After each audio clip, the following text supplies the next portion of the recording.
tu me dis si je... Concentre-toi et tu démarres quand tu veux. Guy! Guy! Non, Guy! Guy, s'il te plaît. Maintenant, il faut que je rentre. Si, tous ces mots, toutes ces phrases n'ont plus de sens. Non, je ne suis pas cruelle, Guy. J'essaie simplement... Comment? De filer en douce. Oh, je t'en supplie, Guy, ne sois pas de mauvaise foi. Mon Dieu, pourquoi tout est si compliqué? Disons que je ne voudrais pas que nous gâchions le souvenir des moments heureux que nous avons vécus ensemble.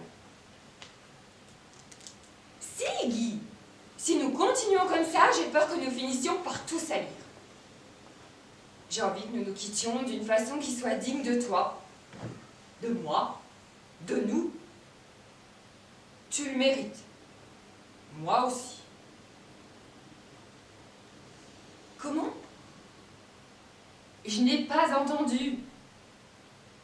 Mais si, je t'écoute, Guy, mais tu es de plus en plus essoufflé. Par moments, tu ne parles pas, tu mugis. Tu ne te rends peut-être plus compte, mais tu souffles comme un bœuf et ce n'est pas toujours simple de te suivre. Non, Guy, je ne t'en veux pas de souffler comme un bœuf. Je sais que tu es dans une situation éprouvante, mais comprends que pour moi non plus, ce n'est pas facile de discuter de choses que tu ne veux pas comprendre sur ce balcon depuis 3 heures. Oui, je sais que nous n'en sommes pas au même point. Moi, je suis assise là, et toi, tu es accroché par les mains à la balustrade, les pieds dans le vide. Comment? Je l'ai dit. Si, je l'ai dit, les pieds dans le vide. J'ai dit exactement, accroché par les mains, les pieds dans le vide. Guy, crois-moi, notre seule issue, c'est le courage.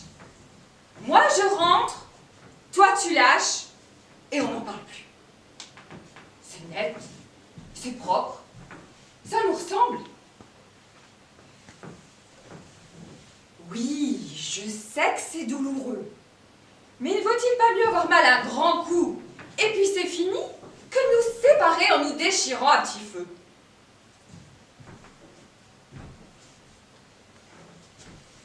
Regarde dans quel état tu es, Guy. Tu es violet. Ton cou est tout gonflé. Tu baves. Tes bras suppurent. Vraiment, je t'assure, tu n'es plus toi-même. Et tes mains. Regarde tes mains. Comment tu ne peux pas les voir? Eh bien, moi, je les vois. Je peux te dire qu'à force de s'agripper au ciment, elles ne sont pas jolies. Guy, il fait froid. Ce n'est pas raisonnable. On va finir par s'enrhumer. Quoi? Je n'ai qu'à rentrer? C'est ça que tu viens de dire. Je n'ai qu'à rentrer. Tu ne manques pas de culot. Et toi, pendant ce temps-là, tu resteras là. Tu veux que je travaille, que je mange, que je dorme, que je lise, avec sans cesse cette pensée dans la tête, il y a Guy qui est pendu à mon balcon? C'est ça que tu veux, me foutre ma vie en l'air? Oh, pardon. J'ai marché sur ta main? Oh non, Guy, ça je t'assure, ce n'est pas mon style. Je suis tout à fait contre ce genre de procédé. À force de parler, la nuit tombe, il fait noir, et je n'ai pas vu ta main.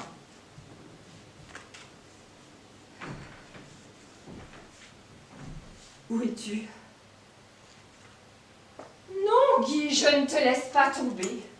Je veux que chacun continue sa route, c'est tout. Un cœur de pierre! Comment peux-tu dire ça, Guy? Si j'avais un cœur de pierre, est-ce que tu crois qu'il y a exactement 3 ans, quand tu as atterri sur ce balcon sans rien, avec juste un pantalon et une chemise à peine propre, tu m'aurais ému? que tu crois qu'avec un cœur de pierre, j'aurais succombé à ton petit visage fatigué d'être resté pendu 2 jours et 2 nuits à la fenêtre de la fille du dessus? La petite garce du 13e qui t'a balancé du jour au lendemain au moment où tu voulais l'épouser. Non, Guy, je n'ai pas un cœur de pierre. J'ai un cœur tout court, mais un cœur aujourd'hui vide de toi. Je ne t'aime plus, Guy. Voilà. C'est tout.